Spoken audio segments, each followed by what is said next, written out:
Um homem questiona qual a pior tortura que um ser humano pode sofrer e descobre o que nos torna monstros.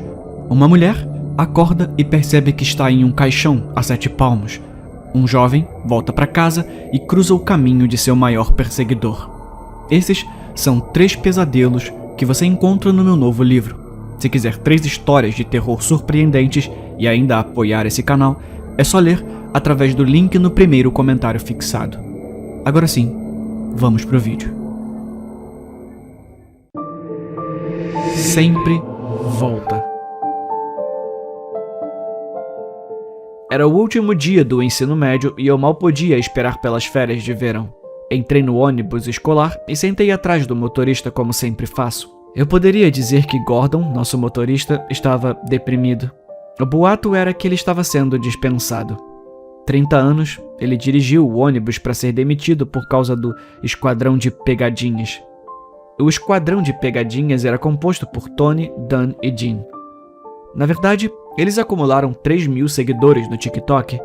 Na semana passada, eles pregaram uma pegadinha em Gordon que envolvia derramar uma raspadinha de cereja em cima dele. E você pode se perguntar, como isso seria uma pegadinha?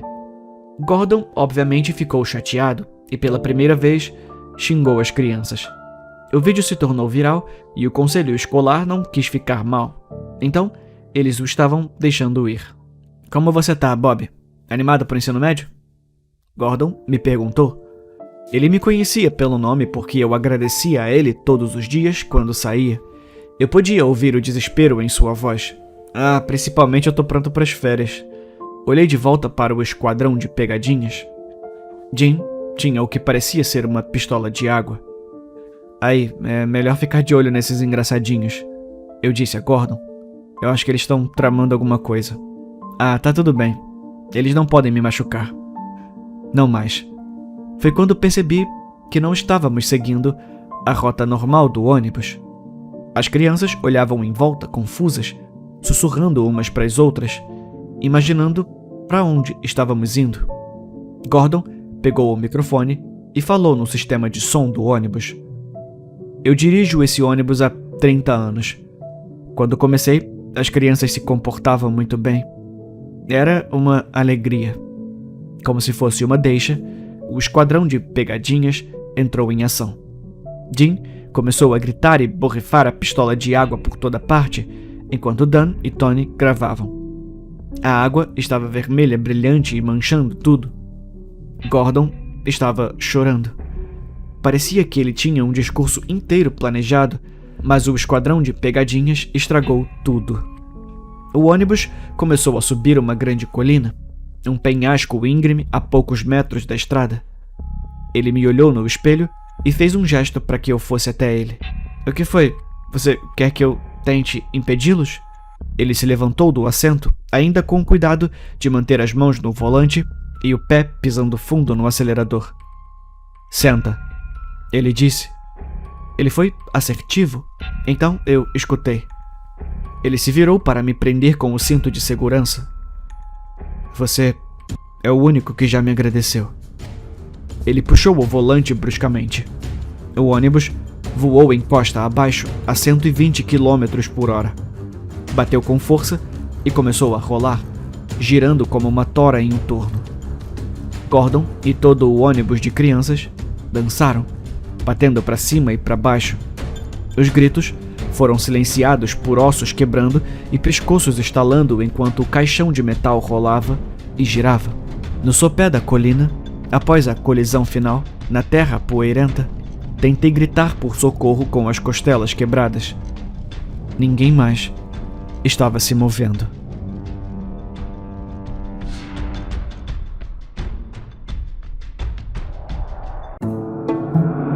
Acampamento bíblico. Desesperados para controlar o seu comportamento desordeiro, os pais de Lucas o enviaram para um acampamento bíblico de verão. Lucas tinha 14 anos e todos os hormônios. Ele se importava pouco com Jesus, mas estava determinado a conseguir uma namorada de verão. Tudo bem, garotos. Apenas um alerta antes que as luzes se apaguem. A estoica conselheira Kelly tentou trazer ordem aos adolescentes indisciplinados. Ouvimos rumores sobre planos de fugir para a floresta. Primeiro, esse não é um comportamento do qual Jesus se orgulharia. Segundo, há animais selvagens lá fora, até ursos. Então, é perigoso. Não podemos trancar a porta porque há risco de incêndio. Então, por favor, fiquem na cama. Tenham uma boa noite de descanso para que amanhã possamos continuar o nosso culto. Ela apagou as luzes. Em pouco tempo, Lucas começou a escorregar para fora da cama. Seu amigo, David, tentou impedi-lo. Lucas, volta para a cama. Eu não posso, eu tenho um encontro com a Laura. Você ouviu o que a conselheira disse. Além disso, você nem gosta da Laura, você é sempre mal com ela. Isso se chama flerte, Dave. Se você tivesse um cérebro, entenderia. Você vai arrumar problema pra gente. A Laura disse que poderíamos nos entender. Até mencionou coisas com as mãos. O próprio Deus não poderia impedir que a gente fizesse coisas com as mãos. Lucas pulou da cama e escapou da cabana. Era uma noite nublada. Nenhum luar enfeitava o acampamento.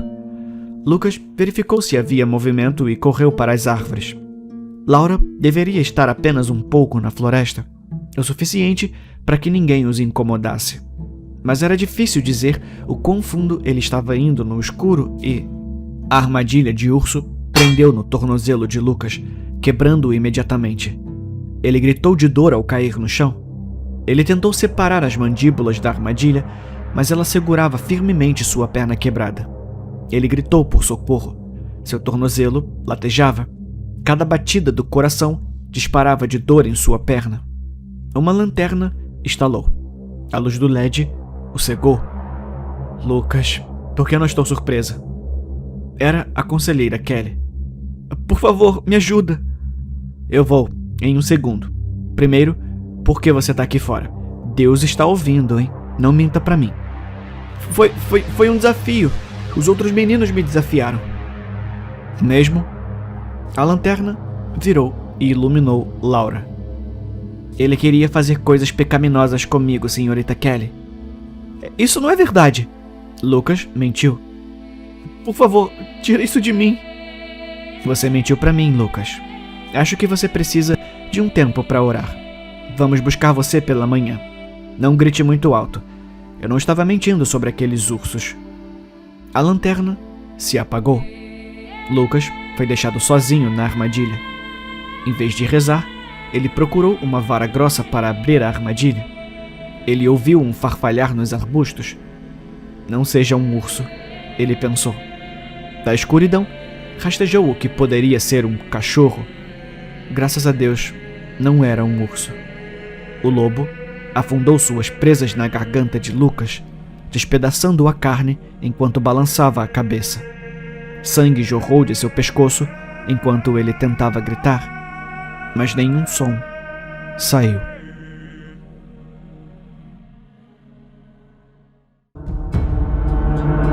Nada pode acontecer aqui.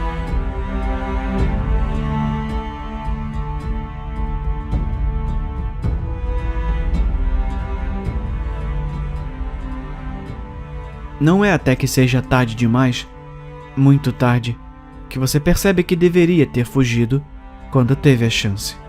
É somente quando os homens de uniforme com armas ao seu lado estão à sua porta que você vê o quão cego você estava. Percebe que tem assistido seu mundo implodir lentamente, como um espectador levemente preocupado quando deveria estar lutando por sua vida. Era tudo tão comum, tão banal. A maneira como o mundo virava de cabeça para baixo. Ainda tinha o futebol toda semana. Você ia pro trabalho, batia papo e comprava uma geladeira nova quando a velha dava problema. E durante todo o tempo, uma rede inexoravelmente se fechava cada vez mais ao seu redor. O problema é que, olhando para trás, você não tem certeza exatamente quando deveria ter percebido que dessa vez as coisas eram diferentes. Que as eleições, as mudanças na lei e os noticiários febris com seus alertas de notícias de última hora em rolagem eterna não eram apenas mais ruídos de fundo, que dessa vez os alarmes eram reais. Talvez tenha sido quando a lista de coisas sobre as quais você não podia falar começou a crescer. Quando as pequenas coisas que sua família fazia de diferente, que carro você dirigia, que cerveja bebia, que roupas sua filha usava, começaram a te diferenciar dos seus vizinhos. Talvez tenha sido quando você recebeu uma nota da escola de que sua filha havia recebido uma detenção por trazer um livro que estava na lista de proibidos. Provavelmente, pelo menos, deveria ter sido quando os funcionários dos serviços de proteção apareceram à sua porta para investigar uma reclamação sobre a segurança de sua filha. Quando lhe contaram, receberam uma denúncia de que ela era, segundo os autos do estado, realmente sua filha. Mas, mesmo naquele momento, não parecia real. Eles cumprimentaram você naquela primeira visita, com sorrisos pálidos e apertos de mão moles, em seus ternos mal ajustados e sem fôlego por causa da caminhada até o estacionamento de onde o seu Ford empoeirado estava estacionado. Eles não pareciam os bandidos com botas pretas em um estado totalitário. Eles pareciam cansados e entediados, e como se preferissem estar em outro lugar também. Você conheceu o oficial que os acompanhou de sua igreja. Ele deu um sorriso envergonhado para você, e parecia impossível que tudo isso não fosse esclarecido. Você não acreditava que isso pudesse acontecer, mas agora aconteceu. Quando você ouve aquela batida na porta, descobre que sua respiração não sai de seu corpo como acontece com os personagens dos suspenses que você lê, mas fica preso dentro de você. Você se sente como um motor tentando loucamente ganhar vida. Suas engrenagens rangendo, pistões e bielas girando, mas cheio de combustível inutilizável, engasgando e ofegando, e simplesmente não pegando. Quando você não atende a porta, eles a arrombam. Você permanece depois que eles saem, sozinho, em sua casa vazia, até muito depois que a escuridão cai.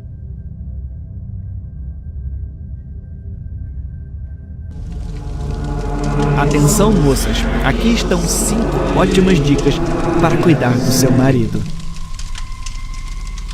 Tenha o jantar pronto. Lembre-se de sempre ter uma deliciosa refeição esperando quando ele chegar em casa depois de um árduo dia de trabalho. Se prepare 15 minutos para arrumar o cabelo e se maquiar, certificando-se de que está bonita e fresca, vão realmente iluminar o seu estado de espírito. Limpe a bagunça. A casa de um homem é seu reino e é seu trabalho manter as coisas limpas e organizadas. Traga-lhe uma bebida quente de vez em quando. Lembre-se, estamos quase prontas para a colheita. Se o seu homem não está acostumado a receber uma xícara espontânea de chá ou café de você, ele pode ficar desconfiado quando chegar a hora de passar o narcótico para ele. É vital que a dosagem o deixe inconsciente por pelo menos 3 horas. Alimente-o com algumas pílulas moídas no horário combinado e ele não acordará até que os outros tenham chegado. A essa altura, já será tarde demais. Os homens vão morrer gritando em agonia. Então, podemos começar a forjar um novo mundo. Um mundo melhor. Não fale muito. Aceite o fato de que ele realmente não se importa com o seu sabonete diurno favorito. Então, aí está. Siga estas regras simples e garanto que você não terá problemas conjugais.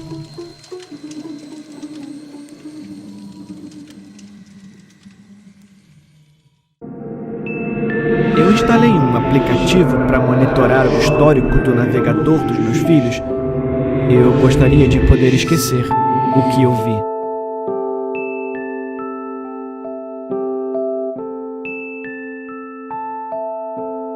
Parecia uma boa ideia na época, um aplicativo de controle parental para monitorar a atividade de meus filhos na internet. Benny, de 13 anos, e Daniel, de 9, chegavam em casa 2 horas antes de mim. Quem sabia que tipo de coisas eles poderiam ter procurado sem supervisão? Eu precisava ficar de olho neles. Então, eu instalei o aplicativo em seus dispositivos. Perto da hora de sair, procurei o histórico de pesquisa de Benny. E aqui está o que eu vi. Peitos pelada, bunda, sexo grande, mulheres nuas juntas, sexo de mulheres nuas, trailer de God of War Ragnarok. God of War Ragnarok é bom? Posso baixar God of War no PlayStation 5? Eu estava absolutamente furioso. Ele sabia que não devia procurar essas coisas, mas o idiotinha não atendia o telefone. Liguei para o Daniel, que também não atendeu. Depois, tentei o telefone de casa. Nada ainda. O que aquelas malditas crianças estavam fazendo? Eu liguei várias vezes, até verifiquei os registros da campainha de vídeo. Eles não haviam saído de casa, mas também estavam completamente inacessíveis. Agora, sem ideias, verifiquei novamente o histórico do navegador de Benny, mas não vi nada de novo. Então, em vez disso, procurei o histórico de Daniel. Irmão me expulsou do PS5. Como faço para meu irmão me deixar jogar PS5? Maneiras de se vingar do meu irmão. O que eu faço se eu machucar meu irmão? Quanto você deve sangrar se for esfaqueado na barriga? O que fazer se meu irmão tentar chamar uma ambulância? Irmão parou de se mover. Vou ter problemas se meu irmão não acordar e por minha culpa? Danças Fortnite. Mapa do capítulo 4 do Fortnite. E não havia mais nada no histórico.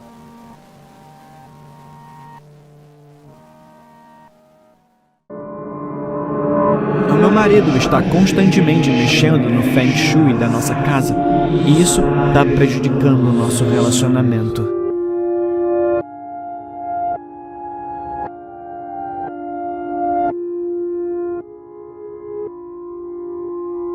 O meu marido, abençoado seja, ele teve uma infância difícil, e isso o deixou um pouco tenso. Tudo ao redor da casa precisava ter seu próprio lugar especial. As chaves do carro ficavam em uma tigela azul celeste. O relógio ficava no centro exato da estante e sempre tinha que haver um espaço de 1 metro entre o rodapé e a minha poltrona favorita o tempo todo. Sem falar na limpeza. Meu Deus, a limpeza. Agora, até muito recentemente, as pequenas peculiaridades de Matt não me incomodavam. Não muito. Mas uma vez que Harry apareceu, as coisas aumentaram um pouco. O nosso filho era basicamente uma fonte de merda em miniatura. Aquela coisa espirrava para fora dele como uma mangueira de incêndio.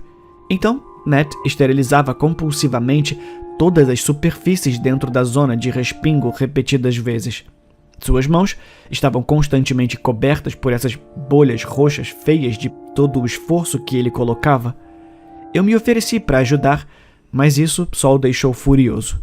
Não, ele dizia agitado. Tudo tem que ser perfeito. Quando Harry começou a escalar os móveis e deixar os brinquedos espalhados, Matt quase teve um colapso nervoso, gastando horas incontáveis realinhando a decoração e colocando tudo de volta em sua posição correta. Ele literalmente não suportava que nada fosse deixado fora do lugar.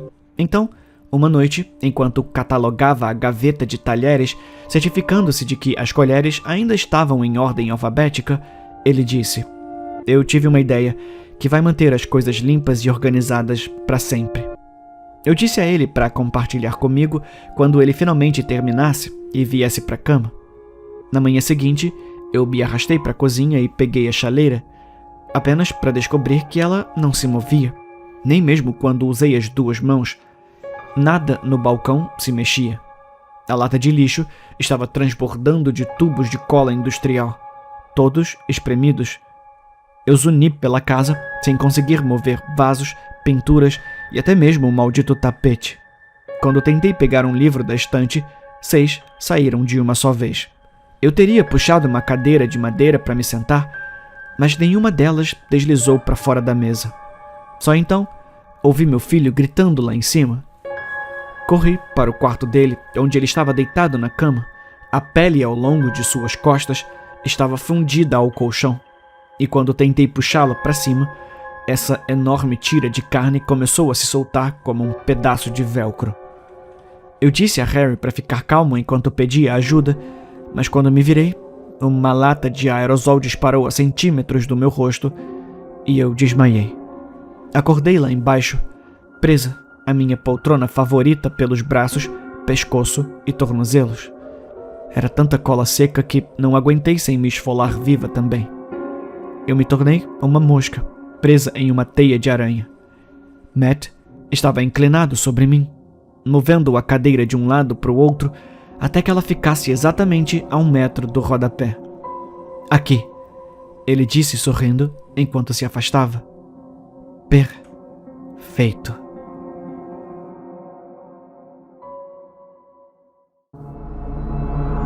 Lar quebrado.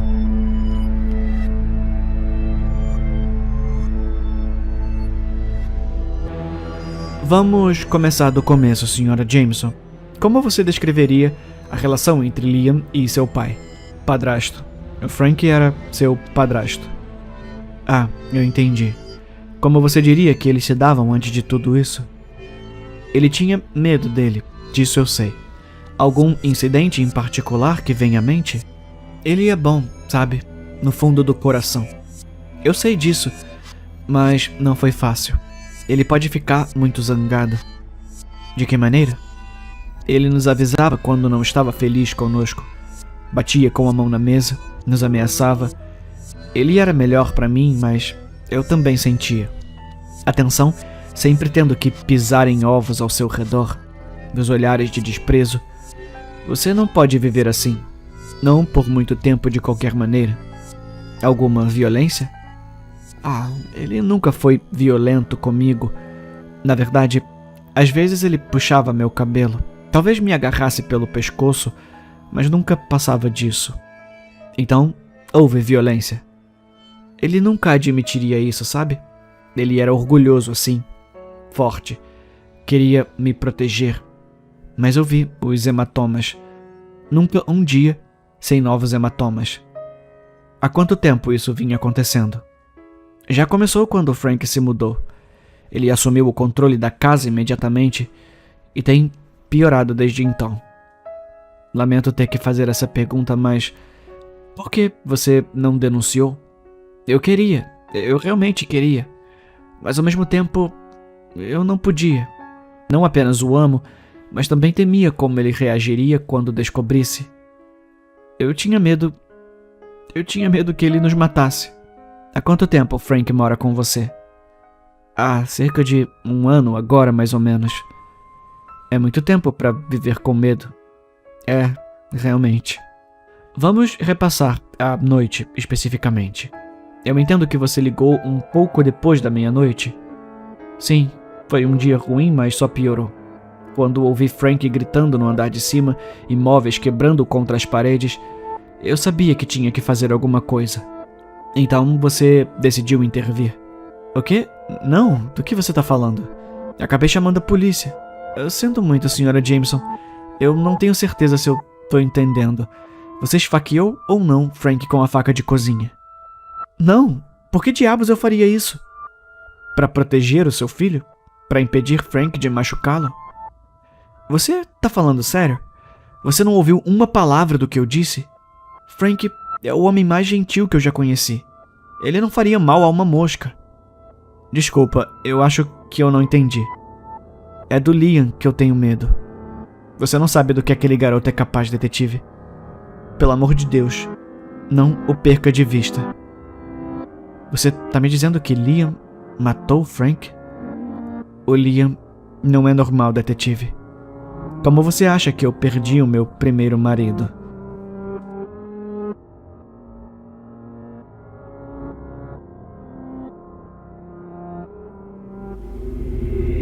Ele.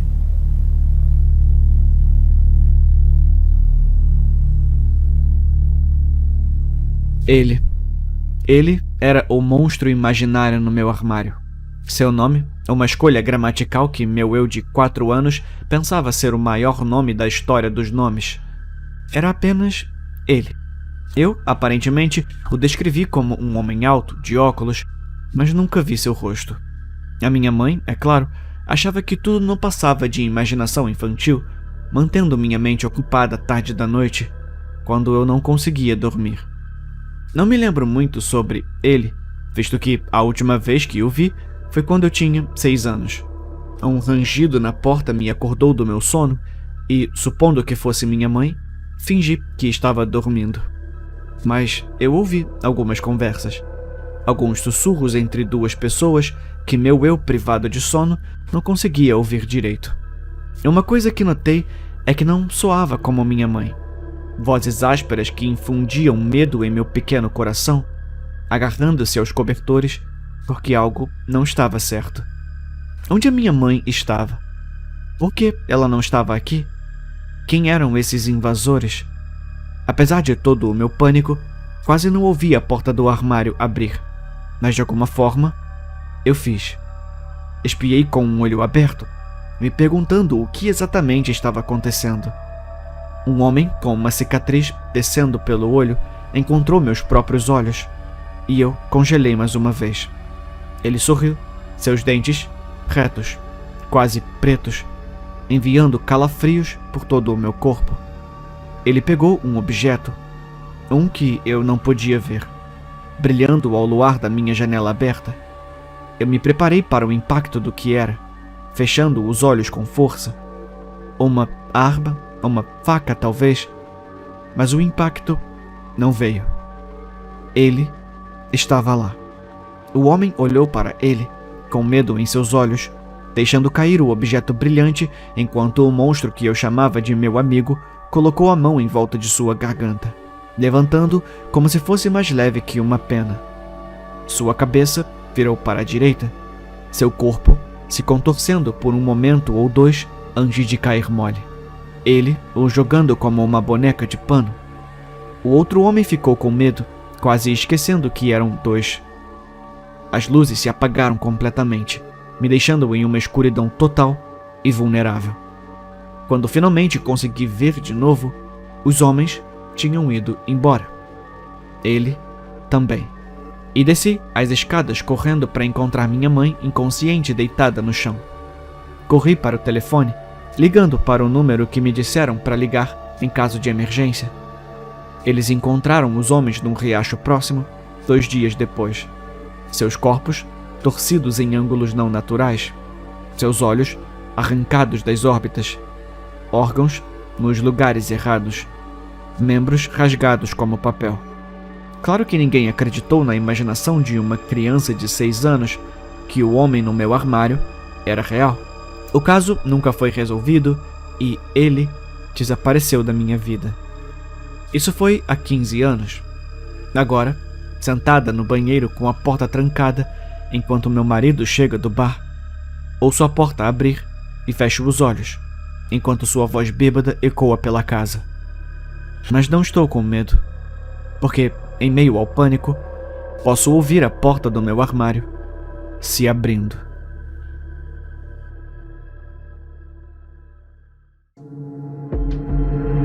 A inteligência artificial é tão boa nos últimos tempos que o único jeito de reconhecer uma é olhando para os dedos.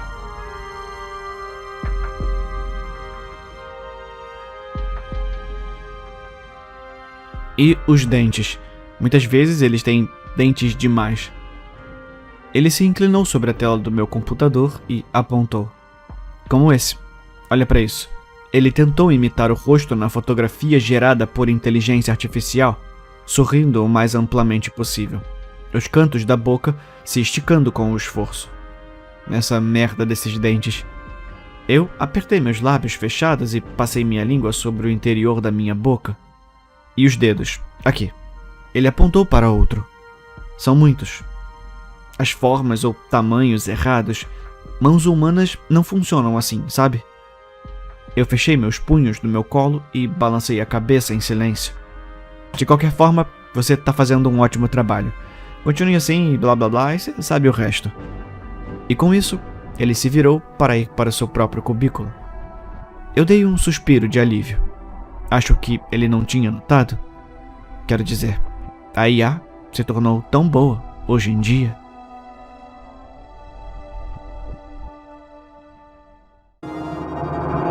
Parada de descanso.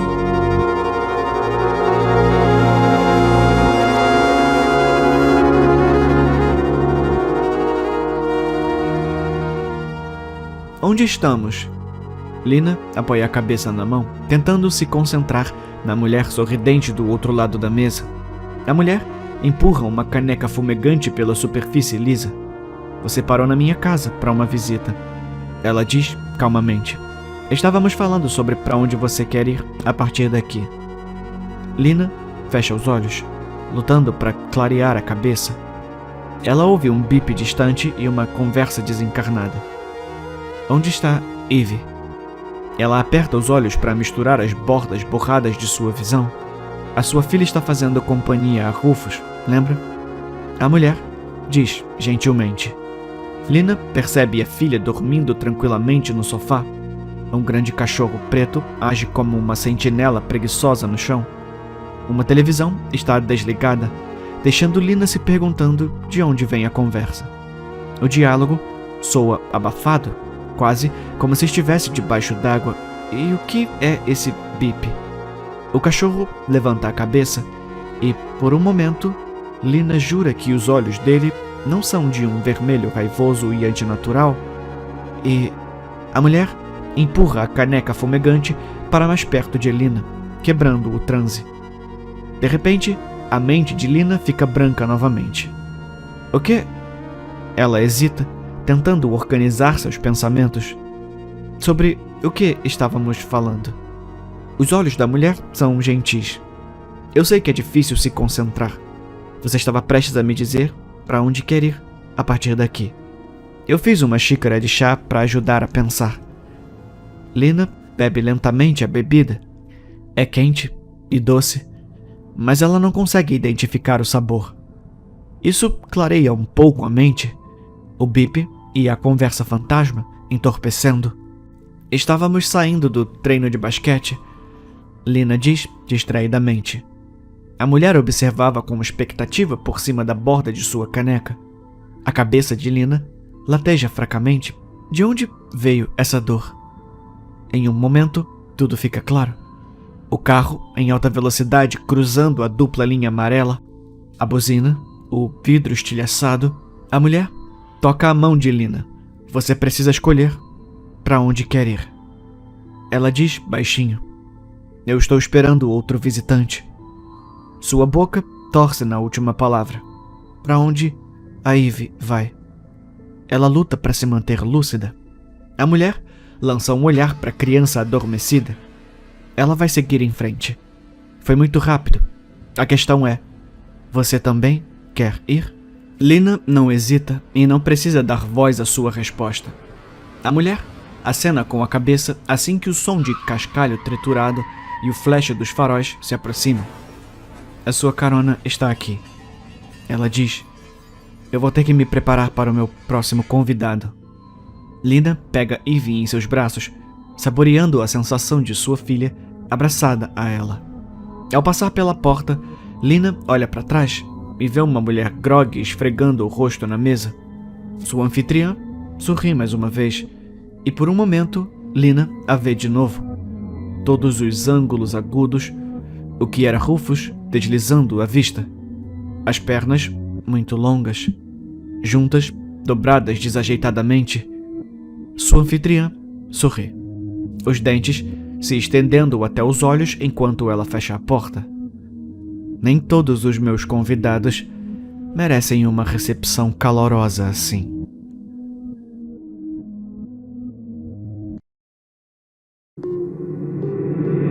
Meu segredinho.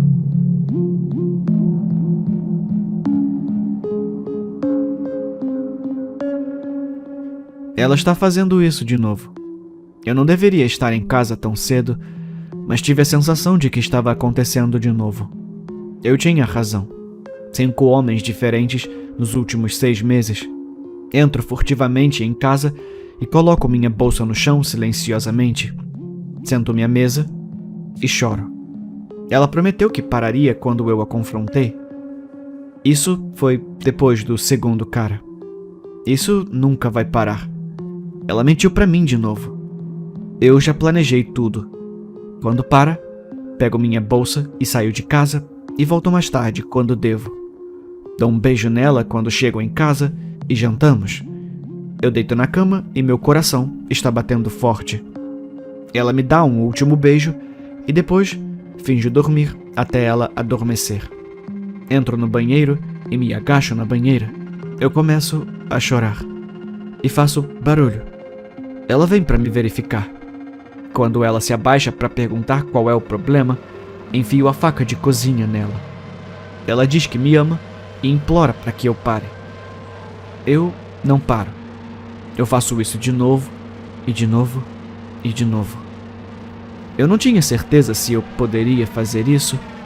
Eu precisava praticar primeiro. Eu usei um cachorro de rua há 2 meses. Quando termino, coloco-a na banheira. As banheiras são fáceis de limpar. Eu a limpo, eu a envolvo em um monte de sacos de lixo e fecho tudo com fita adesiva. Eu a levo para a floresta atrás da casa e sob o grande cedro. Seus galhos tocam o chão, mas há um pequeno ponto escondido embaixo. Já enterrei o vira-lata aqui e cavei um buraco para ele na semana passada. Eu sabia que aconteceria novamente. Cavei fundo e quando enrolo o corpo dela, o plástico faz barulhos de estalo enquanto seu corpo se acomoda. Eu cuspo nela. Ela teve chance após chance. Quando termino, coloco um monte de galhos e folhas sobre a terra fresca. Ninguém jamais saberá. São 3 da manhã, mas não consigo dormir. Eu tô assistindo um filme na sala da frente e está chovendo lá fora. Juro que eu vi alguém subindo a varanda. Desligo a televisão e ouço a porta da frente abrir. Quem está em casa? Eu lentamente me levanto do sofá e vou para a sala da frente e o vejo. Ele está sorrindo de volta para mim. Ele tem um buquê de flores. Ele coloca o dedo nos lábios para que eu fique em silêncio. O que você está fazendo aqui? Eu sussurro. O trabalho terminou cedo, então eu queria surpreender vocês. O que você está fazendo acordada tão tarde? Amanhã você tem aula. Eu começo a chorar. Ele caminha até mim e me pega e me abraça. Ei, qual o problema, campeão? Papai, a mamãe fez uma mala e entrou no carro com alguém. Papai, a mamãe fez uma mala e entrou no carro com alguém. Ela me disse que precisava nos abandonar.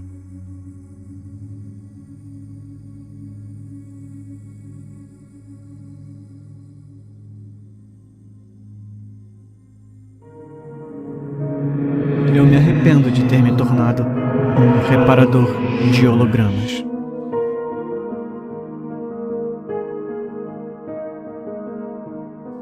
No ano de 2035, a empresa Meta Platforms inventou o único uso lucrativo para hologramas: reanimar os mortos. Quando alguém que você ama morre, tudo o que você precisa fazer é ir para a Meta. Traga todas as fotos e vídeos deles que você tinha e a Meta faz o resto. Eles passariam as informações por meio de uma IA e um projetor 3D criaria uma cópia exata da pessoa, com personalidade e tudo. Eu reparo esses hologramas, ou talvez isso seja muito generoso. Normalmente, apenas reinicio o sistema e ele começa a funcionar novamente. O salário é bom e, infelizmente, preciso do dinheiro para ajudar a pagar os remédios da minha mãe. Essa merda tá quebrada. Quebrada como? Eu pergunto. Meu cliente hoje é mais jovem do que o normal, 40 e poucos anos, com um olhar maldoso. Toda vez que eu ligo o holograma, ele começa a gritar. Ele começa a... Eu engulo em seco. Desculpa, eu não entendi. Ele grita? A inteligência artificial que faz esses hologramas agirem como humanos é insanamente complicada. Eles têm memórias, idiosincrasias. Gritar constantemente não é normal. Olha você mesmo. Meu cliente me leva para sua sala de holograma. Ele aciona o interruptor e os projetores no teto acendem. Uma mulher se materializa lentamente na nossa frente. Quando o holograma termina de carregar, ela vê meu cliente e grita, e se encolhe até que ele a desligue. Eu quero falar com a porra da minha esposa. Ele diz, vai, conserta isso. Eu faço o que sempre faço. Reseto o sistema. Basicamente, eu limpo a memória de cache, mas mantenho o programa principal intacto. Ele liga o interruptor e ela se materializa. Querido, o que está acontecendo? O holograma diz. O cliente olha para mim. Você pode sair agora. Pego minha bolsa de ferramentas e saio. Mas antes de sair da casa, ouço um grito. Acho que não devo ter resolvido o problema, então volto. É quando vejo meu cliente estrangulando o holograma. Obviamente você não pode estrangular um holograma. É apenas uma projeção 3D. Mas a IA é realmente muito inteligente e está programada para agir de forma humana. Quando ele coloca as mãos em volta da garganta dela, a IA a força a reagir de acordo. Ela está com medo, está ficando azul e, pela expressão em seu rosto, sabe que vai morrer. Matar você uma vez não foi o suficiente, meu cliente diz. Eu vou te matar de novo, até ficar satisfeito. Eu sei que ela não está viva, mas parece tão real. Eu entro em pânico. Pego a ferramenta mais afiada da minha bolsa, corro e o acerto pelas costas. Ele desmaia imediatamente. Morre pouco tempo depois. Ainda em estado de choque, o holograma de sua esposa apareceu. Você me salvou, ela disse. Ele ameaça me matar há anos. Eu só posso imaginar quantas vezes ele a matou assim, apenas para reiniciá-la e fazer tudo de novo. Ela disse: eu vou esconder o corpo. Você nunca esteve aqui. Mas quando ela foi mover seu corpo, suas mãos o atravessaram. Eu não entendo, ela disse, olhando para mim. O que está acontecendo? E então, ela começa a gritar. Eu gostaria de nunca ter aceitado esse trabalho.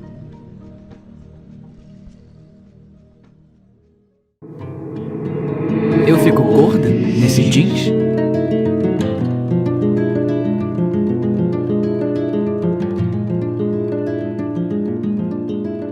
Meu bem, eu pareço gorda nesse jeans? José estremeceu.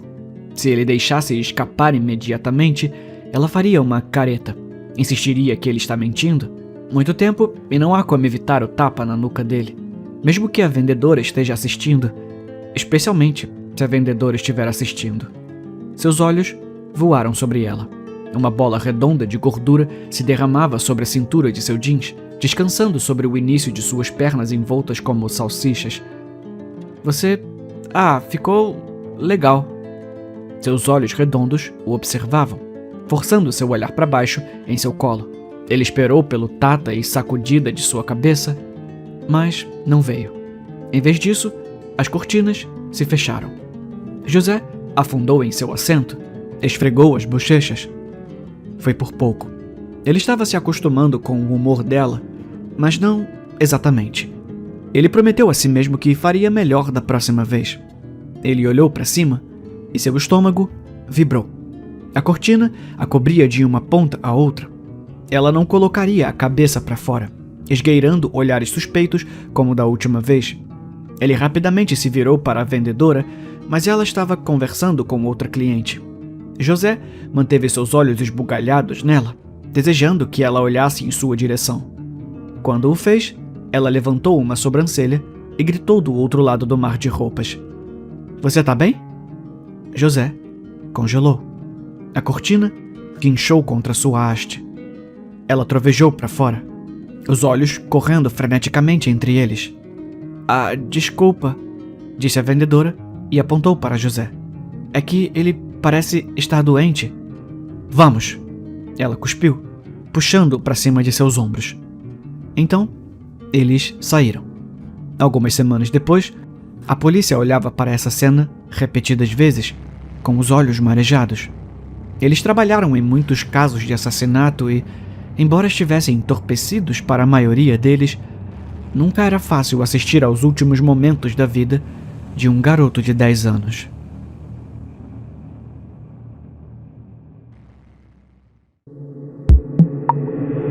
Perambulando pelos esgotos. Jacob Fontaine levou o delicado lenço ao nariz em uma tentativa desesperada de abafar o cheiro rançoso. O fedor de detritos humanos e resíduos expurgados era quase demais para um sujeito tão afeminado e educado. Você nunca se acostuma, senhor, disse o homem pequeno e sujo à sua frente. Uma lanterna brilhou através da névoa fumegante do esgoto. Daqui a pouco vai ser tudo o que você vai sentir o cheiro. E o gosto. Sua língua vai te enganar fazendo você pensar que tudo tem gosto de merda. Fontaine ignorou o comentário vulgar de Walsh. Ele era um ranzinza miserável. Fontaine conheceu o odioso por meio do negócio de curtimento de seu pai. Walsh era um pure finder, alguém que coletava esterco de cachorro e depois o vendia como um curtidor para couro. Fontaine sempre empalidecia quando Walsh andava de um lado para o outro no chão da fábrica. O próprio Fontaine era responsável por uma pequena editora, um empreendimento de luxo de seu pai para atender às habilidades de seu filho uraniano. Para deleite e orgulho de seu progenitor, Jacob fez disso um grande sucesso. Eu sei o que você está procurando, Sr. Fontaine, Walsh disse. Mas um esgoto não é o tipo de lugar onde um cavalheiro deveria se esconder.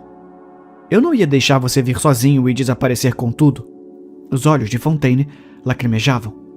Basta lembrar que eu tenho a minha pistola, cara.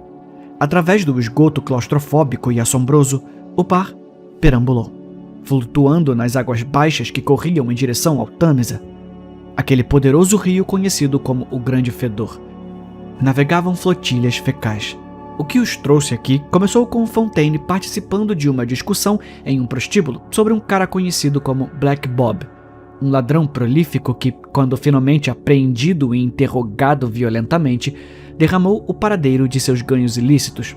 Apesar de uma extensa busca nos esgotos, o saque nunca foi recuperado, e Bob foi enviado para a Austrália como punição.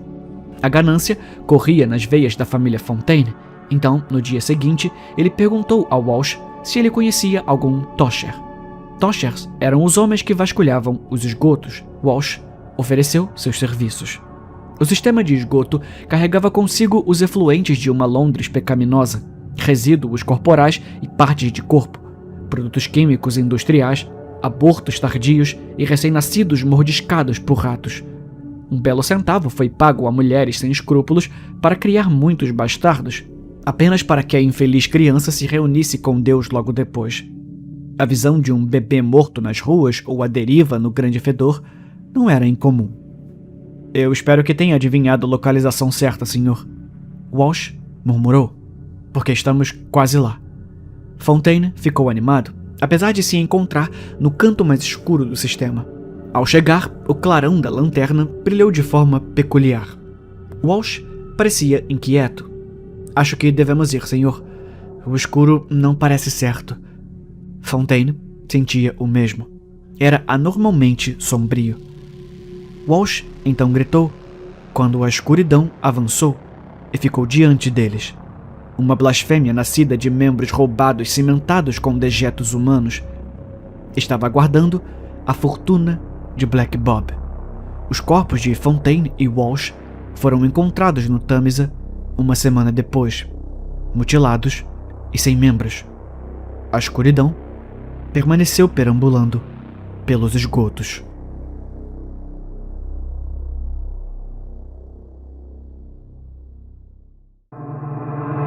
Pai solteiro. Eu sou um pai solteiro e minha vida amorosa tende a ser irregular na melhor das hipóteses. Não é fácil encontrar as pessoas certas que não se incomodam com bagagem, embora eu ache que seja mais comum na minha geração do que nas anteriores. Também é difícil conseguir tempo suficiente para conhecer as pessoas pessoalmente. Eu já tinha saído com a Clara algumas vezes, e essa noite foi a noite em que ela conheceu meus 2 monstrinhos.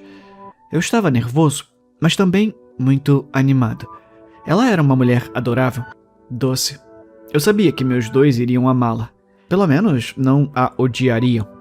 Ela era muito mais legal do que a última que eu trouxe para casa. Alison tinha sido um pouco mais chamativa do que meus encontros anteriores. Eu não me importei com isso, mas meus 2 diabinhos a acharam chata, sem sal. Honestamente, eles ficaram bem agitados depois que eu a trouxe para casa. Eu me senti culpado e prometi fazer melhor. Eles significam tudo para mim, para que eu repita erros como esse. Então, Clara. Eu tinha contado a eles sobre ela, é claro. Eles podem ser um casal de monstrinhos, mas são meus monstrinhos e merecem saber o que o papai tá fazendo. Você provavelmente vai me julgar por isso e eu não vou culpá-lo se o fizer. Eu entendo, mas prefiro encontros sem filhos. Eu posso imaginar vocês balançando suas cabeças coletivamente. Quer dizer, eu tenho filhos, certo? Então, qual é o problema? A questão é que já tenho o suficiente para lidar. É tudo o que posso fazer para acompanhar os meus. Eles puxaram a sua falecida mãe. Ela era meio estranha, uma verdadeira diabinha de salto alto. Vá em frente e julgue, mas eu conheço os meus limites. No entanto, sempre sou sincero sobre ter uma família. Acho que é justo. Eu nunca lançaria minha cria em alguém sem avisar. Então, lá estava eu, com a adorável e doce Clara, jantando em um lugar agradável. Ela estava rindo porque eu brinquei com ela sobre como finalmente estava confortável o suficiente comigo para comer uma refeição completa em vez de cutucá-la como uma heroína de Jane Austen. Sinceramente, Charlie, acho que você é um dos poucos caras com quem saí que não é estranho em ver uma mulher com um grande apetite. Eu não me importei e disse isso a ela. As pessoas se importam muito com o embrulho em vez de o que está embaixo dele. Eu perguntei a ela se ela estava nervosa para conhecer meus dois diabinhos. Eu tô um pouco nervosa sim, mas feliz com isso. Ah, nervoso é normal. Eles sabem que você tá vindo. Em parte porque eu sempre trazia algo como um presente para eles, mas não disse isso em voz alta. Houve alguns gritos porque, aparentemente, as proteções à prova de som que coloquei não eram tão eficazes quanto eu esperava. De qualquer forma, eu estava certo. Meus dois demôniozinhos acharam Clara muito doce e a amaram.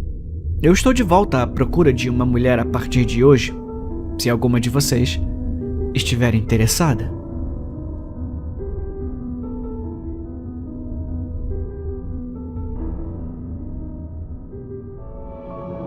Como pode eu ser tão sortudo? Você está gostando do seu café da manhã, meu amorzinho? Tracy perguntou da cozinha. Eu olhei para ela. Ela era bonita, loira, sexy, perfeita em todos os sentidos. Ela estava vestida com um baby doll preto transparente, com salto alto, e me olhou com um sorriso gentil e sedutor. Está perfeito, amor. Eu respondi, enquanto dava outra mordida no meu cheesecake de pepino, pimenta e queijo feta. Tinha gosto de um copo de água em um dia de calor. Sentei-me em minha poltrona, olhando pela janela para a vizinhança do lado de fora. Casas brancas padronizadas estavam em posição de sentido sob um céu azul perfeito, com pequenas nuvens uniformes flutuando acima de nós. Não vi nenhum dos vizinhos, mas tinha certeza de que eles estavam em algum lugar. Como eu tive tanta sorte. Você quer mais um pouco, meu amor? Tracy perguntou, enquanto se aproximava da mesa. Segurando 2 pratos de cheesecake, ela me deu um grande sorriso largo. Ah, eu ainda não terminei o meu primeiro prato, eu disse, mas eu posso arrumar espaço para um segundo. Ok, meu amor. Ela se virou e foi até o armário para colocar o prato com a fatia.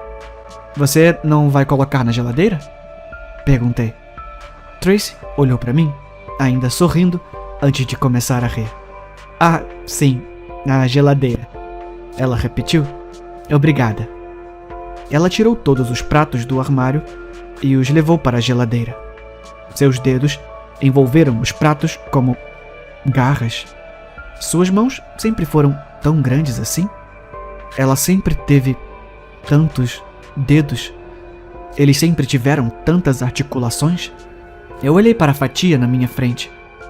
Pensando bem, eu nunca tinha ouvido falar de cheesecake de pepino e queijo feta antes. E também, eu nunca comi cheesecake no café da manhã.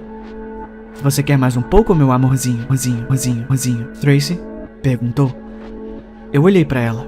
Ela ainda estava sorrindo para mim, mas seus dentes pareciam estragados, como se houvesse muitas fileiras deles.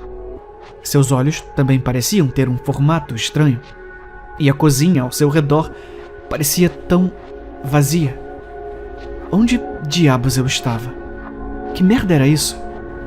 O que eu... Dr. Monroe, eu acho que o paciente está ficando agitado. Sim, parece. Puxa ele para fora. onde eu estava. O que estava acontecendo? Eu podia ver a luz e figuras ao meu redor, mas não conseguia entender nada disso. O que eu podia me lembrar? Lá estavam as acusações. Eles disseram que eu matei a minha esposa. Eles disseram que eu matei a Tracy. Eu não fiz isso. Não fui eu, mas... o que aconteceu? Ele pegou um pouco rápido, não é? Uma voz disse: Tá, aumenta a força do processamento. Vamos executá-lo novamente, só pra ter certeza. Sim, Dr. Monroe. Onde eu tô? Eu perguntei. A minha voz, rouca. Por favor, alguém me ajuda. Eles não responderam. A luz ficou mais forte e eu ouvi: Você está gostando do seu café da manhã, meu amorzinho? Tracy perguntou da cozinha.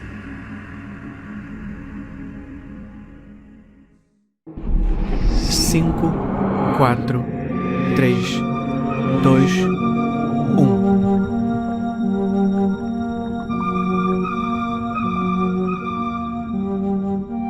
A minha respiração era dolorosa e terrivelmente curta. Na precipitação do momento, comecei a mexer os braços sem saber o que estava fazendo. Eu queria gritar socorro, mas não conseguia colocar ar suficiente em meus pulmões para fazê-lo. Um súbito jorro na minha garganta e uma pancada para o lado causaram uma dor intensa que ricocheteou nas minhas costelas e estalou ao redor do meu torso. Eu já estava fraco. Eu me senti como se estivesse me debatendo dentro de uma prisão invisível, procurando desesperadamente por uma fuga. Tentei procurar com os dedos dos pés qualquer coisa que pudesse encontrar como ajuda ou alavanca, mas a força era muito forte. Puxava, empurrava e me segurava por todos os lados, consumindo-me ainda mais. Meus braços e pernas estavam dormentes com um movimento incessante, continuamente envolto em seu aperto gelado. Eu podia até ver o brilho da luz do sol dançando acima, me provocando, zombando de mim e como eu era vulnerável. Eu podia sentir meus pulmões gritando, berrando, enquanto minhas pernas e braços se debatiam descontroladamente. E então, outro me atingiu, me chicoteando e girando, até que eu não consegui mais distinguir o que era para cima e o que era para baixo. Os sons de estrondos de cima ecoaram silenciosamente abaixo, enquanto eu era arrastado para o fundo mais uma vez. Eu chutei e agarrei a magnífica besta que me engolfou, tentando desesperadamente agarrar algum tipo de solidez invisível, mas não aguentei mais. A água inundou meus lábios, congelando minha língua enquanto se derramava em minha boca e instantaneamente tomou um novo lar dentro de mim. Meu corpo estremeceu e enrolou várias vezes, enquanto a água rapidamente enchia meus pulmões em apenas 3 goles solitários.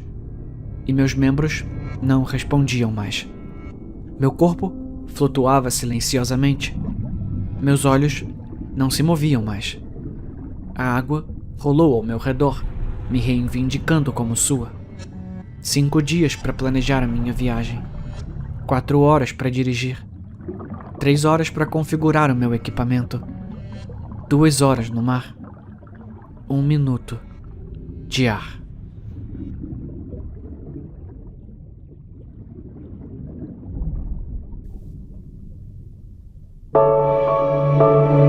Eu estou bem. Eu gostaria que eles parassem de me importunar com suas perguntas. Eu quero ir para casa. Eu disse a eles que eu estou bem. Posso ter 70 anos, mas corro 3 vezes por semana. Eu levanto pesos. Me disseram que eu tenho o corpo de um jovem de 20 anos. O detetive olhou para mim de novo e disse: Eu vou perguntar só mais uma vez. Onde você está escondendo ele?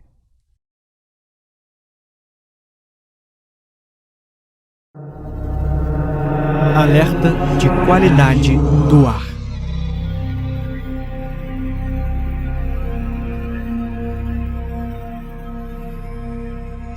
Essas foram as palavras que apareceram nos aplicativos meteorológicos de todos. Olhamos para eles e ficamos preocupados, mas logo nos asseguramos de que estava tudo bem. Não era como se um tornado estivesse chegando ou algo assim. O ar estava um pouco nublado em algumas regiões e tudo bem. Nos convencemos e ignoramos. Algo em que éramos bons. Quando os alertas pioraram e mais ar se tornou perigoso, ficamos incomodados. Alguns de nós não podíamos sair se tivéssemos problemas para respirar. A maioria de nós só poderia sair para coisas essenciais, uma definição que poderíamos distorcer para incluir qualquer motivo que pudéssemos imaginar. Alguns de nós notamos a sensação de desconforto nos pulmões, mas novamente a ignoramos. Quando os relatos de doenças se espalharam pelo mundo, desviamos nossas mentes para outras coisas. Quando a qualidade do ar continuou a diminuir globalmente, mentimos para nós mesmos que as coisas iriam melhorar. Foi só quando os doentes começaram a aparecer que percebemos que deveríamos ter prestado atenção.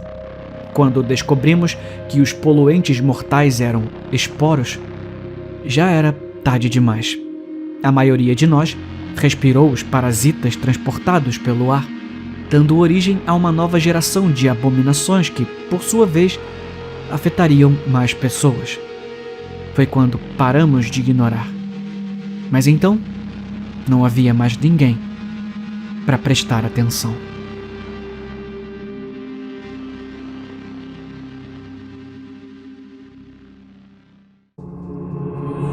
Rotina noturna. Os gemidos suaves me despertaram do sono.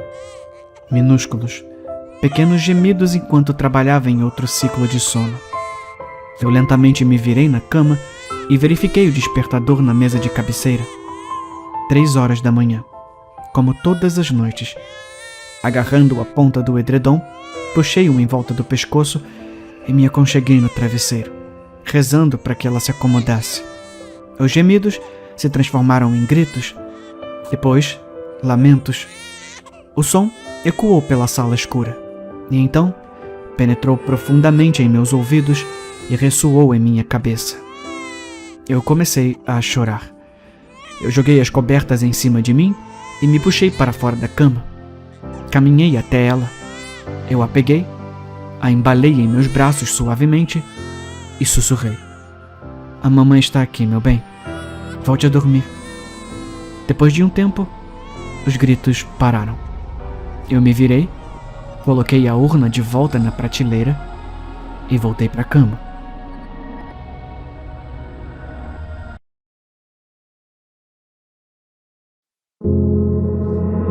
Uma vez eu fui uma destruidora de corações.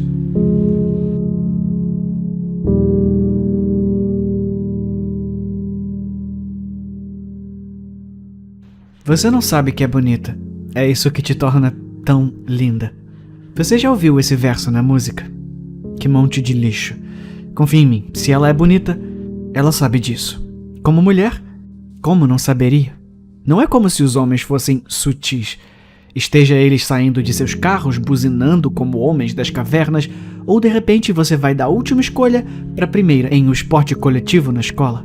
Aprendemos muito cedo se somos convencionalmente atraentes ou não. Além disso, nem sempre é o que as pessoas dizem diretamente, é em suas ações. A maneira orgulhosa como meus pais caminhavam ao meu lado, como as pessoas olhavam quando pensavam que eu não estava olhando, a maneira como seus sussurros me seguiam. Sua filha é linda. Ela vai ser uma destruidora de corações, isso sim. Eu aprendi rapidamente como jogar o jogo. Você não pode agir como se soubesse. Os homens não gostam quando você sabe que é bonita. Eles querem ser eles a dizer isso, como um presente que eles podem conceder a você. Às vezes é chato ter que lembrar as etapas do jogo. Isso me rendeu o meu marido. Passamos nossos primeiros anos juntos com ele alegremente me lembrando de como eu era bonita. O engraçado dos jogos, porém, é que às vezes as regras mudam. Os olhares não me seguem mais. Os sussurros também não. Ele ainda diz que eu sou bonita, mas parece menos entusiasmado e mais obrigatório, a suspeita tem um jeito de corroer você. Então, não deixei que ela apodrecesse por muito tempo. Ele sempre foi bem esperto. Mas 3 taças de vinho, e ele nem se mexeu quando pressionei seu polegar na tela para desbloquear o telefone. Eu sabia o que encontraria antes de olhar, mas não esperava que fosse doer tanto. Não a traição, mas a maneira como ele falava de mim. Velha, feia, gorda. Como essas palavras podem ser usadas para me descrever. Eu nunca fui nenhuma dessas coisas. A audácia disso faz o meu sangue ferver. Ele ainda dorme ao meu lado enquanto escrevo isso. Desci até a garagem e peguei a furadeira e a broca mais comprida que conseguia encontrar. Não devo ter problemas para perfurar o seu peito. Eu sei que parece perturbador, mas ei, eu estou determinada a ainda ser uma destruidora de corações. De uma forma ou de outra.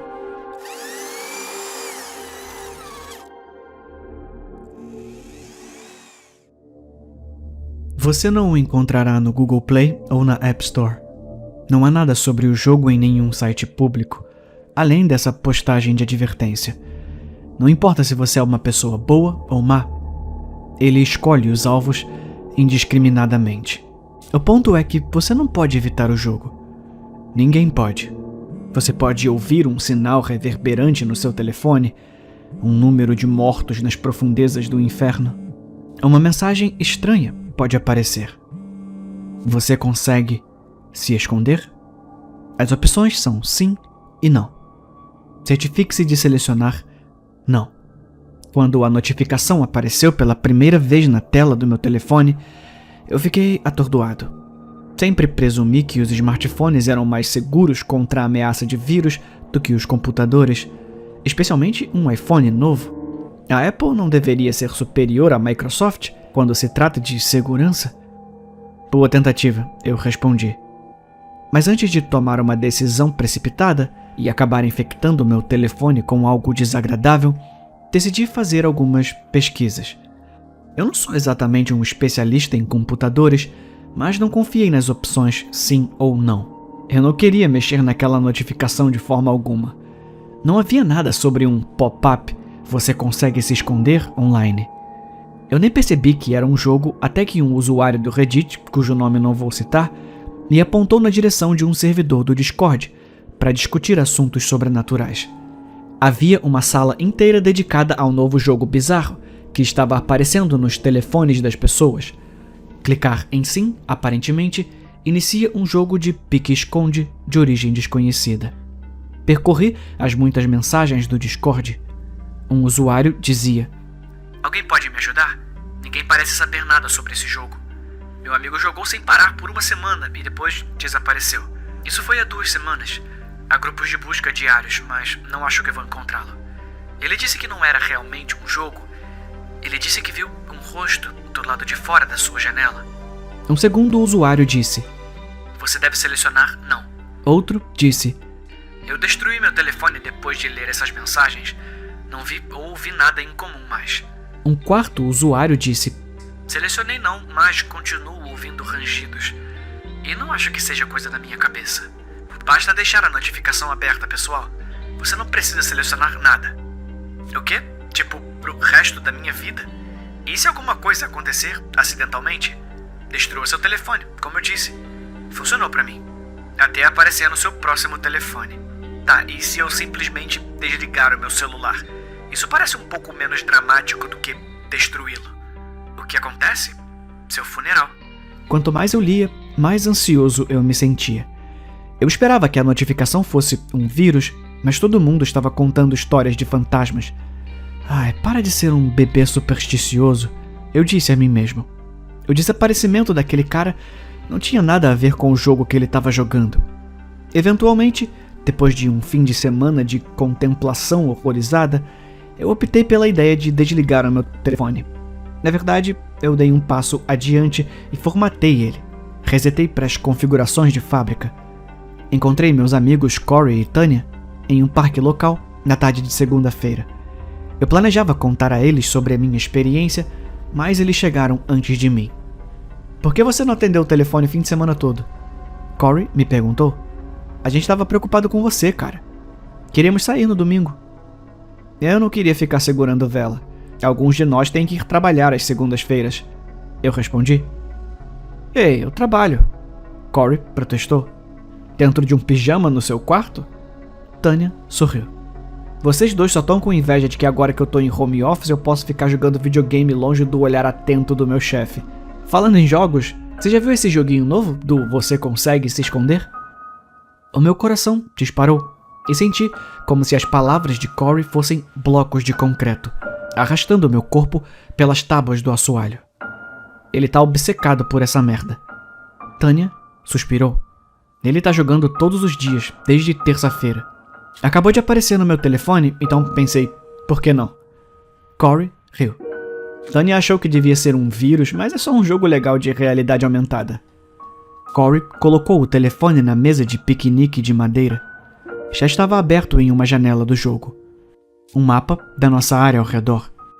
Um pequeno marcador verde indicava a localização de Corey do parque. E havia um pequeno marcador vermelho movendo-se pelas estradas próximas. Uma vez por dia, das 2 às 4 da tarde, acontece o jogo. Eu tenho que me esconder. Ele rastreia a minha localização no mundo real, então tenho que me manter em movimento. Eu queria atrasar a vinda ao parque, mas eu não acho que o marcador vermelho vai me encontrar aqui. Além disso, são 10 para as 4. Eu quase consegui, disse Corey. O que é isso de caçador vermelho que tá procurando por você? Eu perguntei, estremecendo. O bicho papão. Corey sussurrou. Ele riu e Tânia deu um tapa em seu braço. Você sabe que esse tipo de conversa faz ele ficar maluco. Tânia o repreendeu. Corey encolheu os ombros e os dois ficaram absortos em um tópico diferente de conversa. Eles estavam comendo seus sanduíches, conversando entre garfadas, mas eu não estava comendo. Eu não conseguia tirar os olhos do telefone de Corey na mesa. O marcador vermelho estava circulando o parque, procurando por ele. Eu não conseguia parar de pensar naquelas pessoas no servidor do Discord que falaram tão solenemente sobre o suposto jogo. De repente, o marcador estava no parque. Ele estava errado. Essa coisa o havia encontrado. Eu me preparei para algo terrível acontecer. Eu me preparei para que o meu amigo fosse pego. E pronto, Corey disse, pegando seu telefone. 4 horas. Mais uma vez, eu superei o jogo. Chegou perto dessa vez, no entanto. Nossa, apenas 100 metros de distância. No mapa do jogo, o parque era uma mancha verde inexpressiva. Pude ver um marcador verde de Corey mal se destacando na grama. E pude ver um marcador vermelho a nordeste da nossa localização. A caixa de Vitória dizia: você evitou o rangedor por 110 metros. Você pode se esconder. Tânia resmungou e murmurou sobre o vício em jogos de Corey, e os dois retomaram a conversa. Eu estava prestes a mergulhar de volta na realidade, tirando de vez aquele jogo bobo da cabeça, mas um barulho repentino me deixou apavorado. Um rangido. Meus olhos dispararam na mesa. Nem Tânia nem Corey pareceram notar o barulho estranho, e não consigo explicar, por mais próximo que o som parecesse. Meus olhos foram atraídos para uma árvore solitária, a pouco mais de 100 metros de distância. Talvez não exatamente onde o marcador vermelho apareceu na tela de Corey, mas perto o suficiente. Espiando ao redor da casca marrom, estava um rosto assustador. A coisa, olhando para nós três, não era humana. Era tão baixo quanto uma criança. Sua cabeça, se é que aquilo era uma cabeça, usava uma máscara de borracha cor de pêssego, quase do tom da carne humana, mas não exatamente. E seu sorriso doce e doentio queimou meus olhos. Com um segundo rangido retumbante, o rosto, como saído de um pesadelo, estalou atrás da árvore, desaparecendo de vista. Alô, tá perdido aí? Disse Tânia, rindo. Parece que você é um fantasma. Eu acho que alguém tá realmente procurando por você, Corey. Sussurrei. apontando um dedo trêmulo para a árvore. Eu acho que você não deveria mais jogar esse jogo. Olha, essa sua fobia de fantasmas realmente me mata às vezes, cara. Corey suspirou.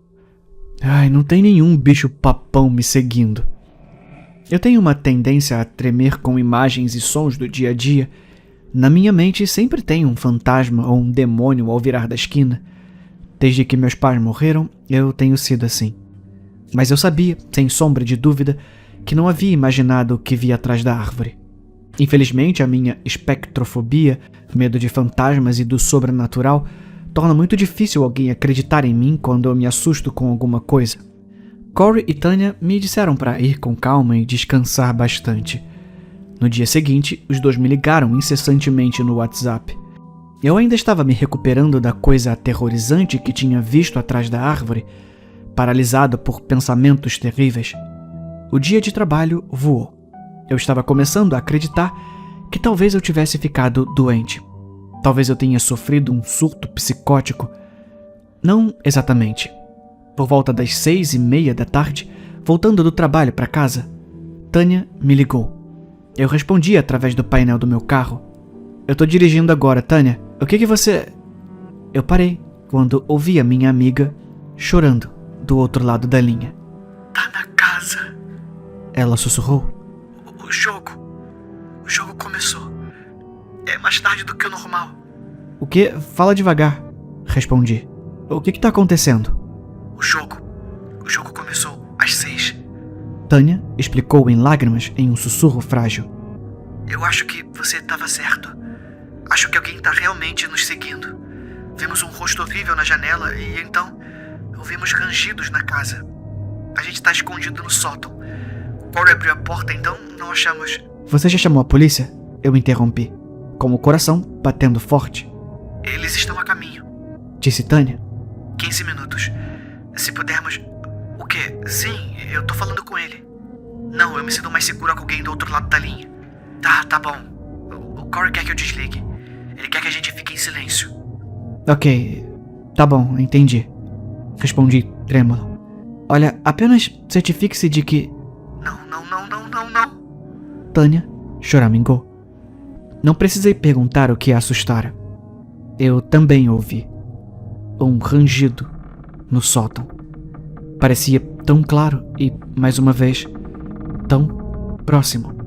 Tão terrivelmente perto que virei meu pescoço para me certificar de que o demônio com cara de borracha não estava no banco de trás do meu carro. E que bom que não estava. Nesse ponto, decidi não ir para casa. Eu desviei para a casa de Corey, uma viagem de 8 minutos, quase mais rápido que a polícia. Como essa coisa entrou aqui? Tanya sussurrou. Eu nem vi a porta aberta. Não é uma coisa, cara. Corey zombou, embora falasse com uma voz trêmula. Ele é só uma criança e precisa deixar nossa... que porra é essa? Tanya gritou. Não, por favor. Corey começou a implorar. Os gritos dos meus dois amigos eram ensurdecedores. Eu estava tão concentrado em chegar na casa que não desliguei a ligação. Foi só quando entrei na garagem de Corey, poucos minutos antes da polícia, que percebi que estava ouvindo os sons de carne esmagada, estalos e o mais assustador de tudo, rangidos. Eu invadi a porta da frente e corri até o sótão. Eu esperava encontrar uma cena repugnante de mutilação, mas o espaço estava vazio. Corey e Tanya se foram. A polícia tinha perguntas para mim, é claro, mas o meu álibi era incontestável. A ligação para a polícia foi feita antes mesmo de eu sair do escritório. As imagens da câmera de trânsito corroboraram o fato de que eu estava na estrada enquanto o intruso aterrorizava os dois. Um desaparecimento comum. Esse foi o veredito. Eu não entendo o que o jogo quer. Não sei para onde vão os desaparecidos. Tudo o que sei é que redefinir meu telefone não foi o suficiente. No caminho de volta para casa, depois de uma longa noite de lágrimas e interrogatório policial, posso jurar que vi de relance uma máscara cor de pêssego espreitando em uma caixa de correio. E então, como para confirmar aquele pensamento ameaçador, houve uma notificação no meu telefone. aquele sinal inconfundível do inferno. A mensagem exibida no painel do meu carro. Você consegue se esconder? Eu gemi de horror. E foi isso que me condenou. Meu carro usa reconhecimento de voz e de alguma forma registrou a minha reação vocal apavorada como resposta. Você selecionou. Não. Talvez eu tenha escolhido a mais segura das duas opções. Eu sei que muitos usuários do Discord sugeriram o não, mas não consigo parar de pensar no que li naquele servidor. Selecionei não, mas continuo ouvindo os rangidos. Bom, eu ainda não ouvi nada e o jogo ainda não começou. Mas Corey não parecia ouvir o rangido enquanto jogava. Talvez, como ele, eu apenas não consiga mais ouvir. Eu não paro de pensar em por quanto tempo o rangedor irá me perseguir.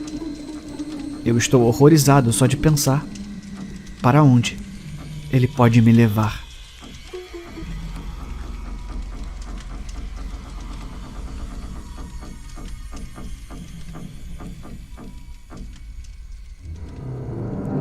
Nós a forçamos a discursar no seu próprio funeral.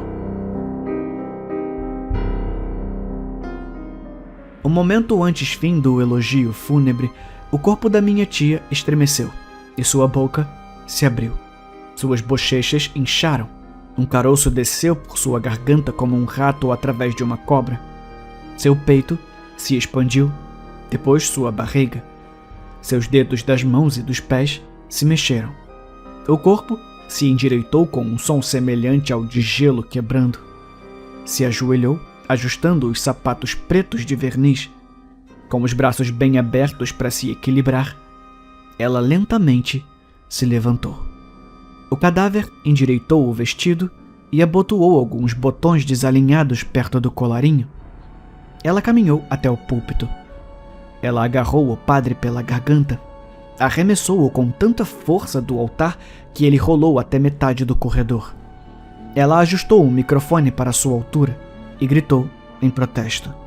Ela olhou para a multidão, os olhos brilhando à luz das velas. Agora, olha, não quero incomodar, mas eu tenho algumas reclamações. Por exemplo, ela apontou para o próprio rosto. Quem fez isso? O filho de 5 anos de alguém? Eu pareço a Annabelle. As flores são cafonas, o incenso é excessivo. Alguns de vocês não deveriam nem ter sido convidados. O padre estava ficando azul, com falta de ar. Mas o pior é esse discursinho. Chavões genéricos ditos por um estranho. Nenhuma menção ao meu artesanato em macramê, ou minha campanha incansável para despolitizar as nossas escolas. Você ousa me reduzir a uma esposa e mãe amorosa? Faça-me o favor. Ela rosnou. Algumas garotas cochichavam entre si. Ela olhou e elas congelaram. Ela se inclinou sobre o púlpito, o olhar varrendo todos nós. E antes de você cuspir essa porcaria de "você deveria ter deixado avisado", o ponto é que vocês deveriam saber. Vocês deveriam ter se importado. Por que vocês nunca conseguem acertar? Ela parecia estar à beira das lágrimas, mas estava morta demais a chorar. Ela suspirou, ajeitou o colarinho novamente. Bem, ela disse, eu vou ter que dar o discurso eu mesma. Alguma objeção? Ficamos sentados em silêncio. Eu, Catarina Macedo, ela começou, amava a vida de uma forma que nenhum de vocês ousaria. Sim, eu ouvi vocês dizendo isso. Pelo menos ela não está mais sofrendo. Como se isso importasse. Como se não valesse a pena estar viva. Ela o tirou de nós como um fio, uma fonte de vida intangível. Nossos rostos enrugados em tempo real, ossos quebradiços, anos de dores comprimidas em segundos. Ela gritou: como ousam sobreviver a mim, como sonâmbulos? Eu amei cada respiração que dei. Suspiros, respiros, hiperventilação. Nossos quadris quebraram, as panturrilhas incharam, Os dentes apodreceram em gengivas sangrando. Eu até amei minhas últimas respirações, embora elas absorvessem fluido de meus pulmões, e me afogou. Pouco a pouco. Cada uma delas. Ela ofegou. Olhou para nós com uma expressão de arrependimento crescente. Ela nos amava. Claro que amava, ela explicou. Ela sabia que era difícil, às vezes. Ela tentou controlar isso. Mas a morte era tão confusa. Ela só queria se expressar. E era tarde demais. Nós desmoronamos em pó, não mais zombando dela com nossa sobrevivência descuidada.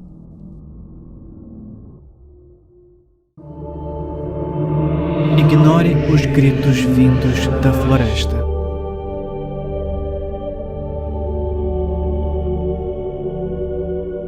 Não importa o quanto eles se pareçam com seus entes queridos perdidos, qualquer pessoa por aqui vai te dizer isso.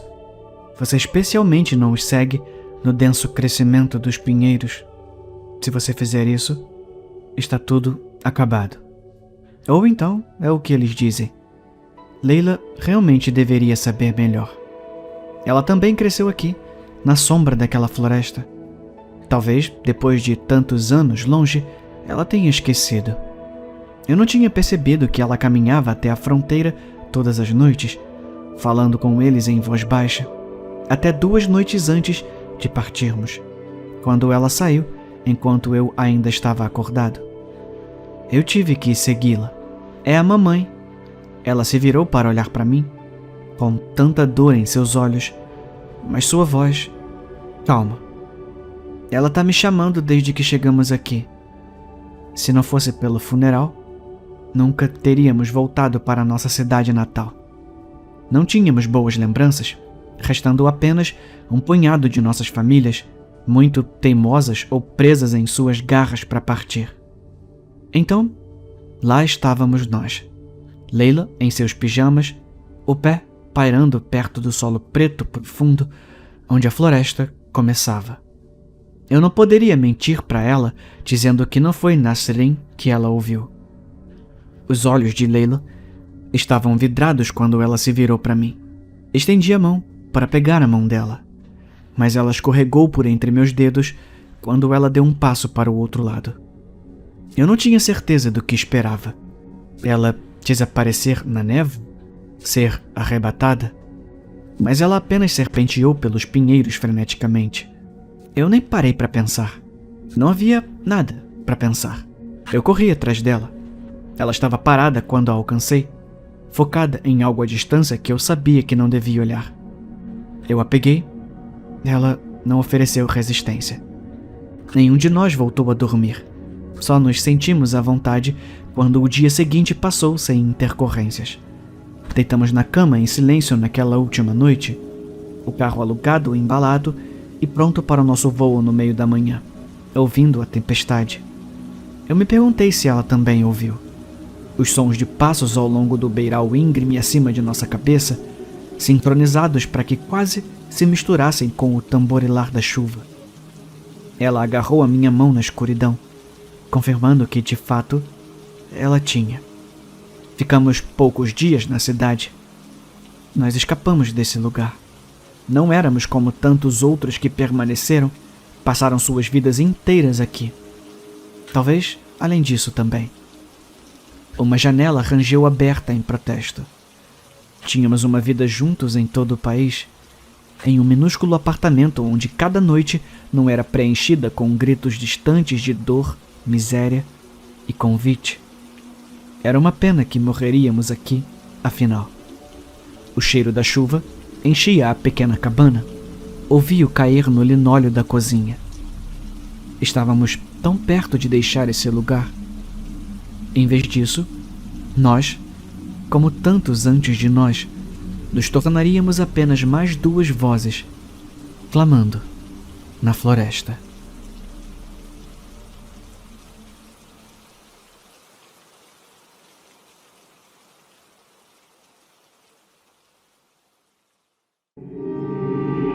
Os espelho de vidro do mar. Todas as manhãs, a viúva caminhava pela praia, recolhendo os vidros do mar que cobriam a areia branca. Ela encontrou consolo nos cacos, pois assim como as bordas macias e polidas do vidro, também era a sua dor. Suas dores agudas, entorpecidas pelo fluxo e refluxo das marés do tempo. Ela tinha um projeto em mente, um grande espelho nascido dos fragmentos esquecidos do mar. Uma homenagem ao seu falecido marido que foi reclamado pelas profundezas do oceano. À medida que o espelho tomava forma, um mosaico de memórias brilhava ao sol da manhã, lançando uma dança de cores ao redor de sua casa, dando vida ao silêncio. Seu projeto, ao que parecia, foi um sucesso. Ansiosa para testemunhar os frutos de seu trabalho, ela deixou seus olhos mergulharem no reflexo. Para sua surpresa, em vez de sua própria imagem alegre, ela viu seu marido, vivo e intocado pelo tempo, de pé em sua casa compartilhada, um espectro no espelho de vidro do mar. Olhando mais de perto, ela ouviu estender a mão para uma foto deles, seus dedos traçando seus sorrisos congelados. "Eu sinto a sua falta, Ana", ele disse, a sua voz um sussurro suave. "Eu queria que você estivesse aqui." Naquele momento, uma compreensão arrepiante caiu sobre ela como uma onda. Ela não era uma viúva de luto. Ela era uma esposa perdida. O espelho não era uma homenagem à memória do marido, mas uma janela para uma vida que não era mais dela. Através do vidro do mar, ela viu sua própria ondulação fantasmagórica, um lembrete gritante da maré que a havia levado.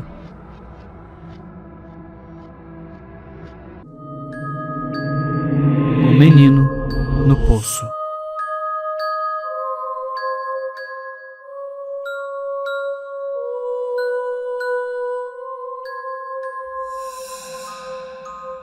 "Fique longe desse velho poço, tá me ouvindo?" A mãe de Bob disse, com uma seriedade em seu tom e aquele olhar muito familiar de preocupação em seu rosto. "Eu não vou, mãe, prometo." Bob mentiu antes de sair em sua bicicleta. Nuvens espessas começaram a se formar no céu, enquanto Bob cavalgava por uma trilha de terra que levava à floresta. Ele continuou cavalgando por 20 minutos antes de finalmente avistá-lo, assim que os primeiros pingos de chuva começaram a cair.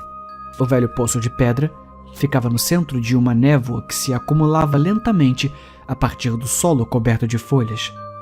Bob deitou sua bicicleta no chão. Então, ele foi em direção ao poço. Aproximar-se do poço parecia estranhamente peculiar, como se algo tivesse mudado. Os sons da natureza diminuíram até o silêncio. Nada além da forte chuva batendo nas copas das árvores podia ser ouvida. O poço era ameaçador, agourento e aterrorizante ao mesmo tempo. Isso fez Bob questionar por que ele queria dar uma olhada em primeiro lugar. Por que ele se aventurou sozinho na floresta? Ele decidiu dar uma olhada rápida e depois ir embora. Ele só queria saber por que todo mundo estava com tanto medo desse poço. Afinal, era só um buraco idiota no chão. As histórias eram apenas isso. Contos inventados para assustar crianças. Não havia nenhum menino no poço, e quem diz que o viu provavelmente é apenas alcoólatra ou viciado em drogas, provavelmente alucinando todo tipo de merda estranha. Muito menos um menino que supostamente se afogou no poço em 1805. Bob não acreditou em nada daquilo. Assim como ele não acreditava em Papai Noel.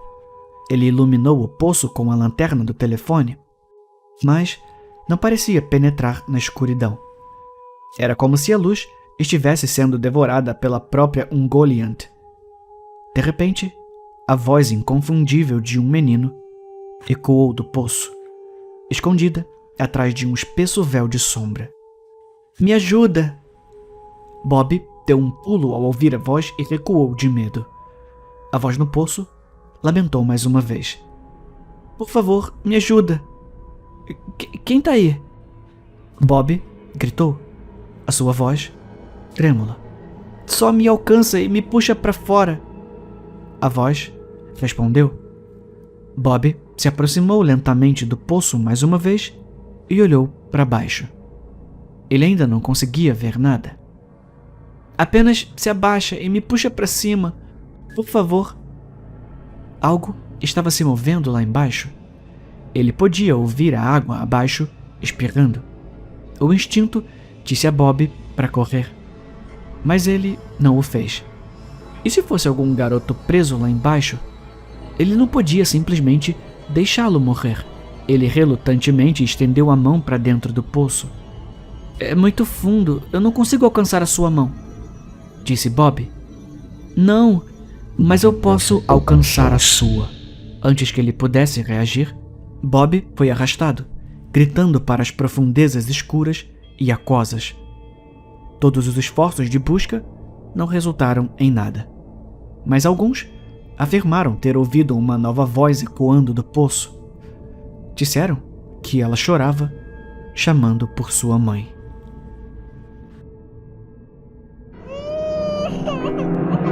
Uma idade complicada.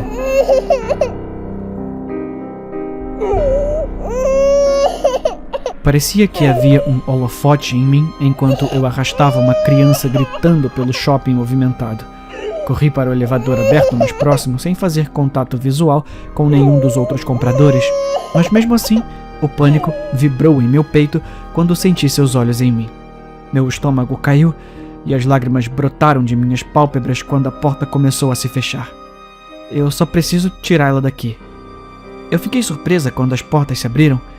Dentro do elevador, uma senhora de rosto bondoso me chamava para entrar. Dia difícil, hein? Ela perguntou com um sorriso. Ela definitivamente não queria sair do parque comigo. Eu respondi de volta com um sorriso triste. Conversamos por mais alguns minutos, fingindo que não havia nenhuma criança gritando entre nós enquanto o elevador descia para o estacionamento. Que bom que você a trouxe para o parque coberto. Embora às vezes seja tão triste, a maioria dos pais que eu vejo lá estão apenas com a cara nos seus telefones, completamente perdidos. Eu concordei com ela. Era tão difícil ver as crianças completamente sem supervisão. Tudo pode acontecer. Quando as portas se abriram, ela me deu um tapinha no braço. Você está fazendo um ótimo trabalho. Essa é uma idade tão divertida, mas também tem partes complicadas. Aguenta firme, mamãe. Eu deixei as lágrimas encherem meus olhos enquanto agradecia e nos separamos. Os gritos diminuíram quando chegamos ao meu carro, mas seus olhos tranquilos me fitaram com medo enquanto eu saía do estacionamento. Lembrei-me do parque coberto. Todos aqueles pais desatentos e crianças sem supervisão. Tudo pode acontecer. Meus olhos caíram sobre a pequena e trêmula garota no meu banco de trás. Eu me perguntei se a mãe dela já havia tirado os olhos do telefone.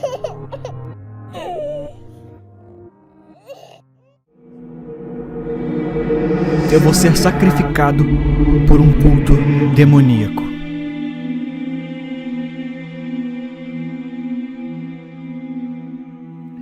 Senhor das Trevas, oferecemos este sacrifício humano, um fruto de carne para sua colheita. Eu queria gritar, mas a minha boca estava amordaçada. Suando, tremendo, lutando contra as correntes que me prendiam, eu podia ver figuras vestidas, envoltas em um veludo carmesim escuro, colorido como sangue. Eles usavam capacetes de caveiras de animais sobre o rosto, escondendo o fato de serem humanos. Contei 1, 2, 7 deles. Nós nos reunimos nesta sua catedral escura para oferecer este presente. A minha visão estava turva, pois apenas sangue inocente pode eliminar a sua sede.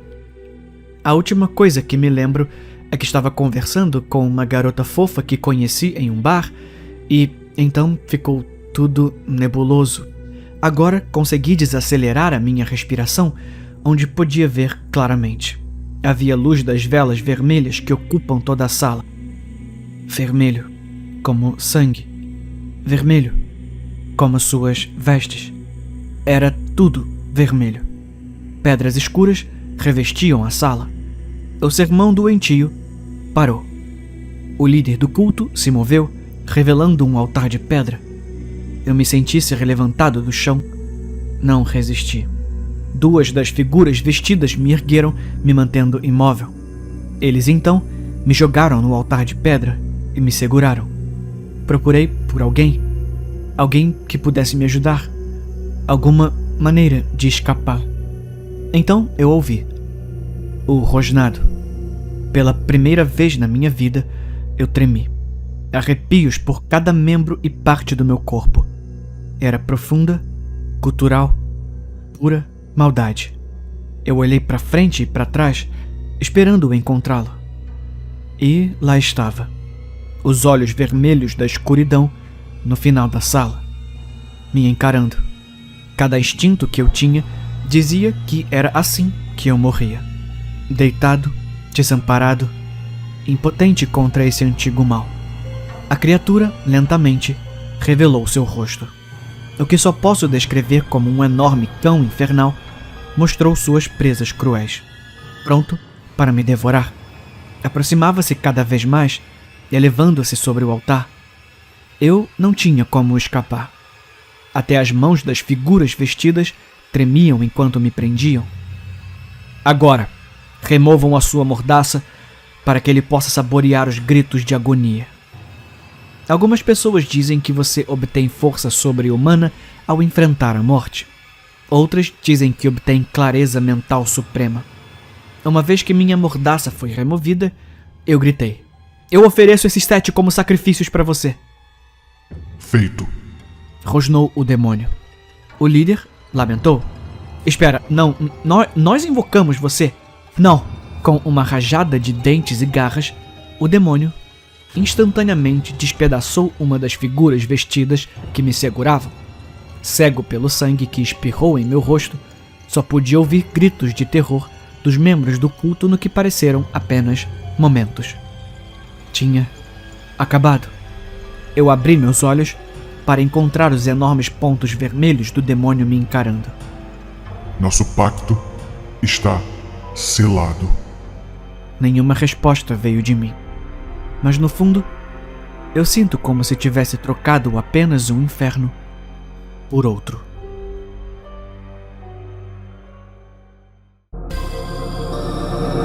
Eu trabalho no drive-thru para me sentir bonita. Bem-vindo ao Burger Shack. Como podemos te servir hoje? 100 nuggets de frango pra mim e pros meus amigos. E não se esquece do molho. Ok. Ei, a sua voz é sexy. Obrigado. O seu total é 28,47. A melhor parte do meu dia são os 30 segundos que um carro leva para ir da caixa de voz até a janela.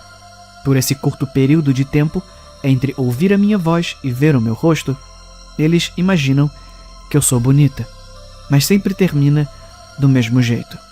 Puta merda, ela é deformada? O que ela é? Foi queimada viva? Aqui está o seu pedido. Eu digo, e eles vão embora antes que eu possa dizer: tenha um bom dia. O olhar em seus rostos, quando eles me veem, me deixa triste, mas aqueles 30 segundos em que eles me acham bonita significam tudo pra mim. Bem-vindo ao Burger Shack. Como podemos te servir hoje? Eu vou querer a sua voz, por favor. Como? Eu pago por isso.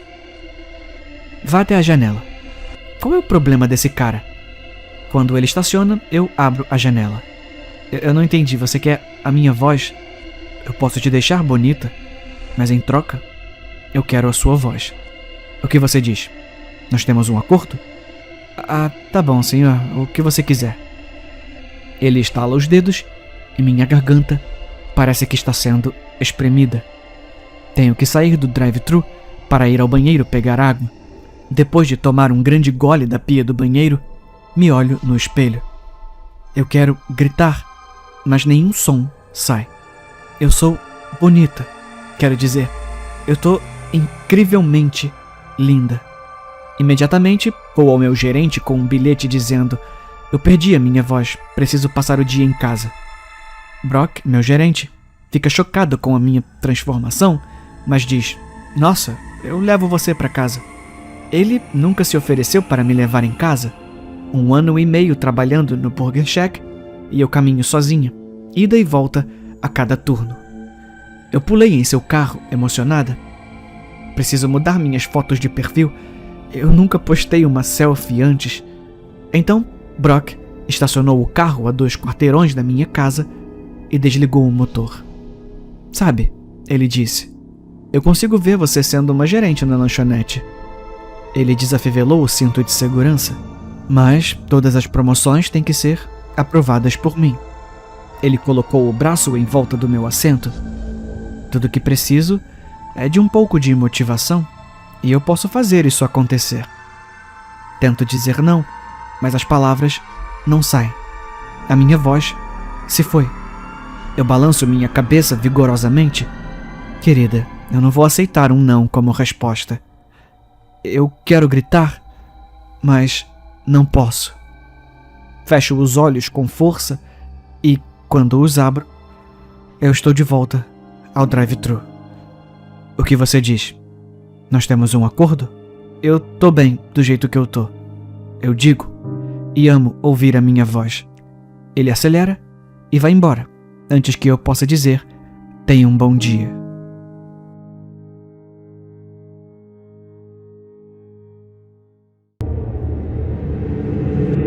Eu tenho medo da minha filha.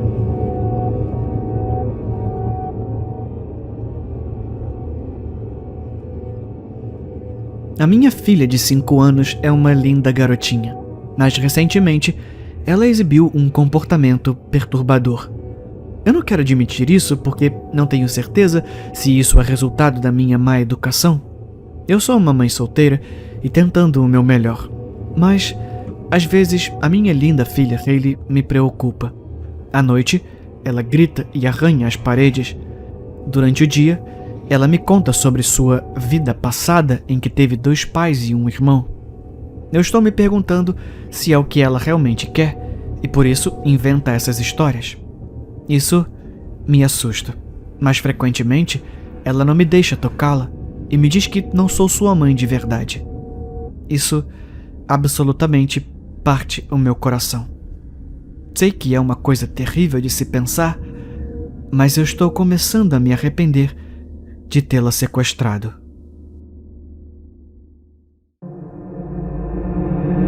O inferno é uma sala de espera. Eu morri anos atrás.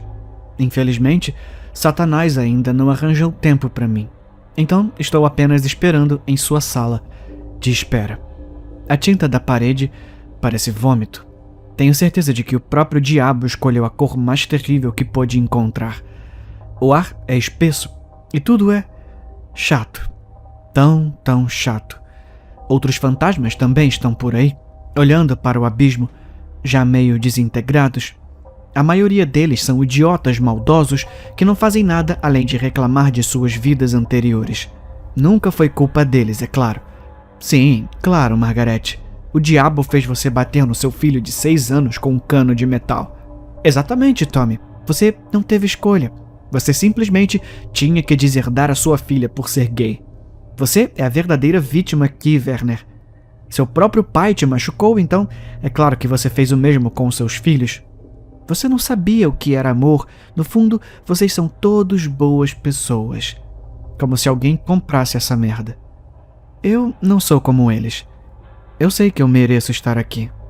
Sempre fui uma bruxa rancorosa, uma mãe abusiva, uma esposa infiel. Mas eu amava o meu Henrique, do meu jeito de merda. Eu me importo com ele o suficiente para ficar feliz por ele não ter se juntado a mim.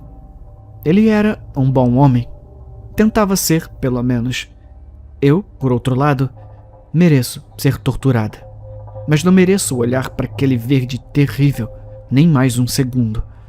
A esse respeito, eu sou como os outros fantasmas. As paredes nos enlouquecem com o tempo. Eu aperto meus olhos fechados. Senhora Rosenthal, você ainda não pode dormir. Rosna um demônio. Eu estremeço. Você e os outros convidados vão jogar charadas em 5 minutos. O demônio usa uma voz cantante que me dá arrepios. Vai ser muito bom. E assim, passo meus dias aqui. Uma semana parece um ano. Um ano parece uma eternidade. Vejo os fantasmas enlouquecerem um a um. Os demônios não se importam ou ficam com uma alegria silenciosa ao nos ver vacilar. Mas eu persevero. Eu estou dividida entre a impaciência e o pavor. Eu quero seguir em frente. Eu quero que os demônios e os fantasmas e as paredes terríveis desapareçam. Mas se até a sala de espera é tão terrível, como será o próprio inferno? Às vezes, rostos do passado me visitam. Eu sei que eles não são reais. Eu digo isso a eles. Eles ficam bravos, eles gritam muito. Mas essa manhã, uma pessoa muito real veio me buscar. Olha, senhora Rosenthal. O demônio estava sorrindo, tão brilhantemente que eu podia ver todos os seus dentes brilhantes. Seu marido vai dividir um quarto com você. Henrique também sorriu. Aquele sorriso bobo e adorável. Ele não tinha ideia do que estava vindo para ele quando o assistente de Satanás bateu palmas com as luvas. Bem-vindo. Estamos muito felizes por você fazer parte do Asilo São Miguel.